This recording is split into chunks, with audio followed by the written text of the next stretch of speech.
Hello and welcome back to this episode of your Kingsport blog video update. I'm Jeff Fleming, City Manager of the City of Kingsport, and I'd like to go over with you some of the results of last night's Board of Mayor and Alderman meeting. First, we heard a rezoning of the Fairway Ford property on the corner of Lynn Garden Drive and Sullivan Street. There are no definite plans for the property that we know of at this point, but the current zoning was neighborhood business, and so we rezoned it to general business, which will allow for a more variety of uses. So we look forward to that being redeveloped very soon. We also heard the annual annexation plan of services update from several annexations throughout the Kingsport area. And just as a reminder, when we annex an area, there is a plan of services that outlines all the services the city will provide, and we conduct a public hearing annually to illustrate our progress on meeting those promises. So we have done that for all annexations for as long as I can remember, and we have been very successful in fulfilling our plan of services commitments. So there's not this annexation without fulfilling the promises that we made at the time of annexation. So that's something we take very seriously. We also heard about the change order to J. Fred Johnson Stadium. J. Fred Johnson Stadium is being expanded to include an upper deck that will have handicapped accessibility and have some covered seating area where the handicapped seating will take place.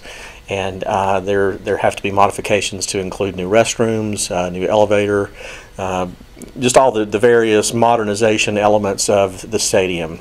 Several people lost their seats because of the modernization.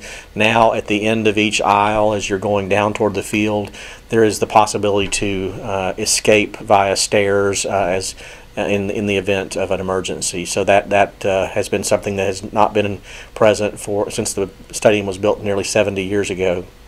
Also, the handrails in the aisles, the steps were not to code, just general things like that had to be done.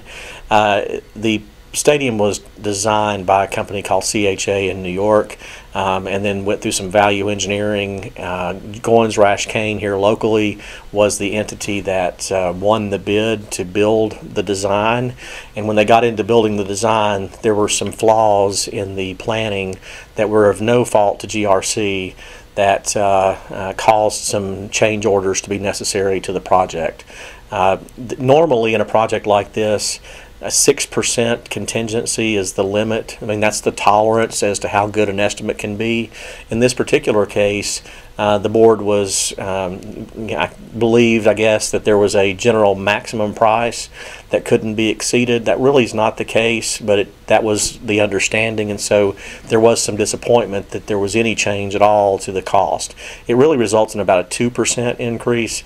So it's well within the normal tolerance, so it's not a large number or not disproportionate with what would be normal, but because it's such a high profile project and because the board did expect it to be a capped project, we went back and explained all of this, and we made one change order to accommodate what is needed. And it's in the range of the $100,000 range to allow the stadium to open for the first ball game in late August. So the board did approve that last night. Going forward, what we have agreed to do is that Ryan McReynolds, who is the newly appointed Assistant City Manager for Operations, will oversee at the highest level all projects. We have many engineers on staff, we have project managers on staff, and we're going to make sure in the future that we use their time and talents to make sure that we comply. They run hundreds of millions of dollars of projects through water and sewer engineering and with the same staff all the time. So we certainly do have experience, and we're going to make sure in the future that we measure twice and cut once, if you will. Also, we talked about the Centennial Ballpark, which is the name that we call it. It's actually the Project Inspire relocated baseball fields and softball fields that were displaced with Eastman's Corporate Business Center. Those are under construction now on General Shell property, just between Riverview subdivision and Industry Drive. It is on track to be finished by spring of 2015. In order to stay on track, we had to allocate some money from our cash reserves, our financial reserves, to make sure that we could have funding available to continue the project. When we sell bonds a little later this year, we will replenish that fund back into our reserves. So there was a housekeeping measure to make sure that we were, I guess, honest in the way that we, honest and transparent in the way that we deal with our finances. So that is under construction now. We look forward to successful playing next spring. We also replaced Alderman Jantry Shoup with Andy Hall. Andy Hall comes with a background on the Planning Commission. He dealt with many local items, so he's very familiar with the process. He also has a background in electrical engineering and economic development, working with AEP. He also worked in Virginia with Mount Rogers in terms of the Economic Development Agency, and most recently he is with government relations at Wellmont Health System. So he's very familiar with the government process, with all the players. He's very well connected, very well educated when it comes to these matters. So we're very fortunate to have Andy Hall join us for the unfulfilled term, which will be through June 30th of next year. At that point, he can decide whether he wants to run again or not, but for the time being, he will just bring that expertise right to the table, and we'll keep on moving forward. We also talked about we renewed the agreements with the Kingsport Convention and Visitors Bureau, with Networks Sullivan Partnership, which is the economic development partnership between Kingsport, Bristol, and Sullivan County, and also the Healthy Kingsport Initiative. Let me talk about KCVB first. The Kingsport Convention and Visitors Bureau is funded by hotel motel tax that comes from visitors who stay in Kingsport. It's not funded in any other way. Unless you're a visitor, you have not contributed to KCVB. They in turn plow that money right back into making sure that Kingsport is attractive for tourism efforts. They also have provided up to $800,000 in grants to support schools and projects throughout the Kingsport area to ensure that we continue to be attractive for these traveling ball teams, for traveling conferences that are coming to Meadowview, and so forth. So they do a great job, and we did approve that last night.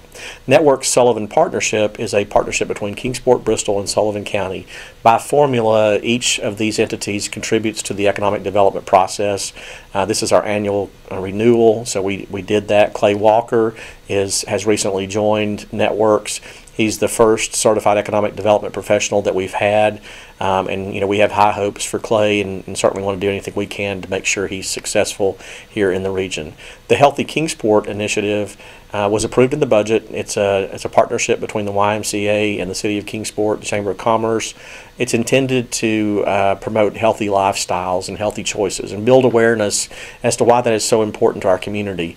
From an economic development perspective, when we receive negative ratings on our wellness index, our obesity index, it makes it difficult to attract global talent to come to our area. So we need to step up our game, so to speak, and be aware that those choices that we make every day do have an influence on our total community.